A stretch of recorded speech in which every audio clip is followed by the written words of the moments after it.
Reader ये मैं बंदू बंदू तो मैं दरख्वास्त करता हूँ आसिफ साहब को कि kindly proceed. We have a very peculiar situation here in Kashmir. As you are witness to it, our businesses are suffering since 10 months, and we have never come out of lockdown, though we have met Union Home Minister, Union Finance Minister, and MOS in PMO. We have deliberated almost for 1 hour 45 minutes the challenge we are facing here in Kashmir, business challenges.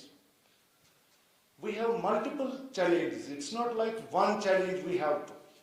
We are suffering and we are sustaining since decades due to various circumstances which we have faced from year on year.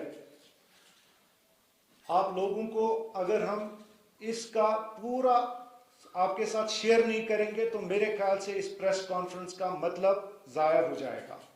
Number 1, जब हमारा एक business entrepreneur business start करने के लिए अपना DPR बनाता है तो वो उसमें 365 वर्किंग डेज में एटलीस्ट 300 वर्किंग डेज शेयर करता है। वो डिटेल्ड प्रोजेक्ट रिपोर्ट जब तैयार होता है सब कुछ कमीशन हो जाता है, मगर एक्चुअल में आप देखेंगे उसको 200 वर्किंग डेज भी कम नसीब होते हैं, जिसके बिना पे वो बेचारा सस्टेन नहीं कर पाता है और उसके पावर्स ही में नहीं है कि वो कैसे सस्टेन कर पाएगा।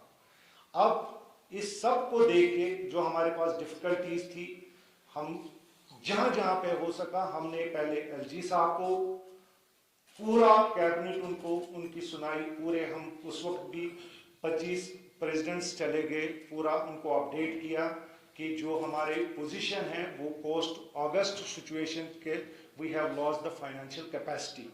अब इसको रिवाइव कैसे करेंगे, जो हमारे बिजनेस यूनिट्स हैं जो रन करना चाहते हैं उनको रन कैसे करेंगे, और जो एक ऑनरेबल एग्जिट चाहते हैं उनको ऑनरेबली एग्जिट कैसे देंगे, ताकि वो बेचारे कुछ नहीं चाहते हैं क्योंकि सर्कमस्टेंसेस ही वैसे हैं।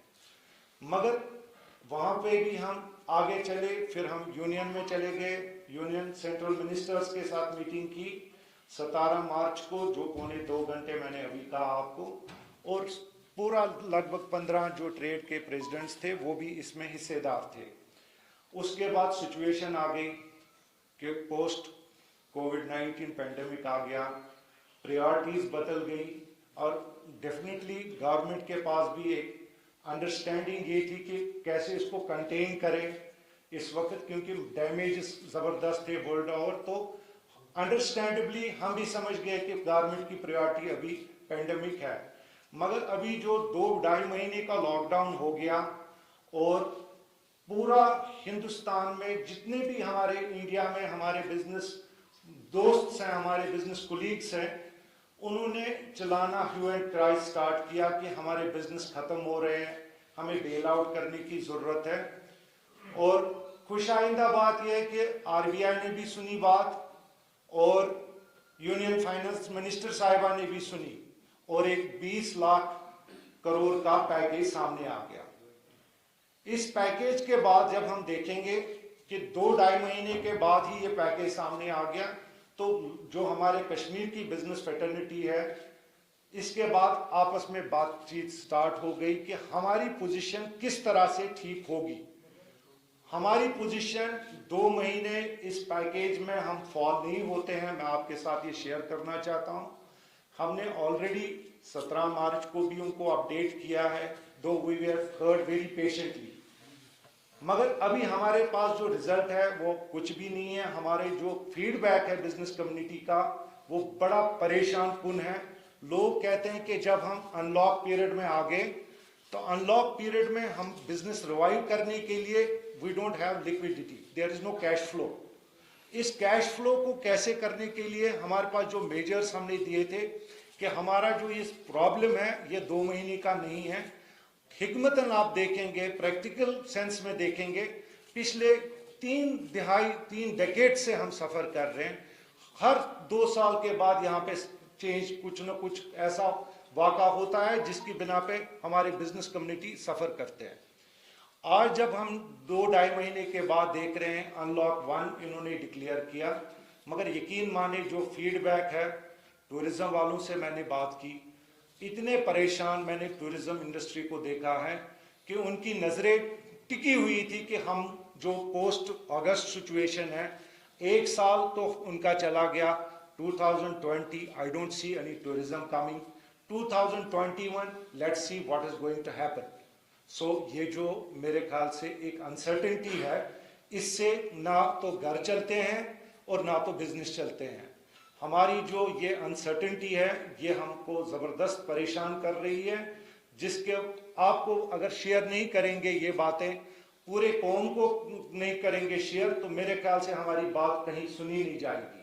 नंबर 1, आप टूरिज्म से निकलिए, आप देख लीजिए हमारा हॉर्टिकल्चर में बेचारे अभी जो हमारा अगस्त सीजन था, सितंबर अक्टूबर समहाउ मैनेज करके उधर इधर कितनी परेशानियों को लेके पैनिक सेल भी जो हमने बताया कि कैसे लोगों ने की ताकि माल बाहर पहुंच जाए। आजकल जो एग्रीकल्चर हॉर्टिकल्चर रिलेटेड एक्टिविटीज़ है वो हमको सपोर्ट की उसको ज़रूरत है। अभी देखिए चेरी का सीज़न है, हम चाहते हैं कि मैक्सिमम चेरी जो है अपने मार्केट में पहुंच जाए विदाउट एनी हिकअप्स। नंबर 2, आप तीसरे पे आ जाए तो हैंडीक्राफ्ट इंडस्ट्री है। पूरा हैंडीक्राफ्ट इंडस्ट्री जो है पिछले साल हमारा 50 से 60% डिक्लाइन है J&K से एक्सपोर्ट्स। और दूसरा, ये एक्सपोर्ट इंडस्ट्री जो होती है इसमें एक सीजन होता है, मोस्टली क्रिसमस और न्यू ईयर का, वो सीजन चला गया हमारा और यहाँ से कोविड आ गया, तो मेरे ख्याल से इस साल भी हमें कोई एक्टिविटी नज़र नहीं आ रही है।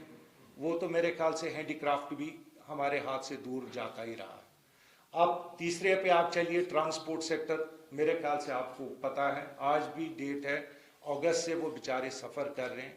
I don't understand, God promise, ये ऊपर वाला ही जानता है कि वो कैसे घर अपने चला रहे हैं। ये जो परेशानी उनको है ये उनकी परेशानी नहीं है, ये हमारी परेशानी है। हम मेरे ख्याल से हमारा रोल तब तक कंप्लीट नहीं होगा जब तक हम ट्रांसपोर्ट का जिक्र नहीं करेंगे कि किस तरीके से वो सफ़र कर रहे हैं। और जब तक हम ट्रांसपोर्ट को लेके फिर हम दूसरे सेक्टर्स पे आ जाएंगे, जनरल ट्रेड में छोटे छोटे दुकानदार हो, बड़े से बड़ा दुकानदार हो, हर एक परेशान है, ना उनको समझ आता है कि हमारा लॉकडाउन ख़त्म कब हो गया और हमें करना क्या है। अगर लॉकडाउन कल स्टार्ट भी होता है तो अनलॉक होता है तो मेरे ख्याल से उनके पास अभी कैश नहीं है, there is no liquidity in their hands कि जिससे वो अपना कारोबार स्टार्ट कर सकते हैं। तीसरा, फिर हम चलेंगे एजुकेशन पे। एजुकेशन में आपको पता ही है कि हमारे पास 4G जो था वो हमें अभी लग रहा है फार ऑफ ड्रीम है, नज़र नहीं आ रहा है कि 4G का कहाँ से हमें नज़र आएगा। मगर हमारे बच्चे आज भी सफ़र कर रहे हैं पोस्ट कोविड में, जहाँ रेस्ट ऑफ इंडिया में हमारे बच्चे जो हैं वो भी हमारे ही बच्चे हैं, वो पढ़ रहे हैं 4G के अंडर, ऑनलाइन क्लासेस ले रहे हैं। मगर हम जो हमारे बच्चे हैं वो 2G में चला तो ठीक, नहीं चला तो उनकी क्लास ख़त्म हो गई है। को जिस कौम की एजुकेशन सफ़र होगी वो कौम आगे नहीं बढ़ता है। जिस कौम की नेशनल हाईवे डिस्टर्ब्ड हो उसकी तरक्की कभी नहीं हो सकती है। तो ये चीज़ें जो हैं आप लोगों के साथ शेयर ज़रूरी करना है, क्योंकि हम 9-10 महीनों के वक्फे के बाद आपके साथ शेयर कर रहे हैं। हमें गवर्नमेंट का अटेंशन ज़रूरी चाहिए।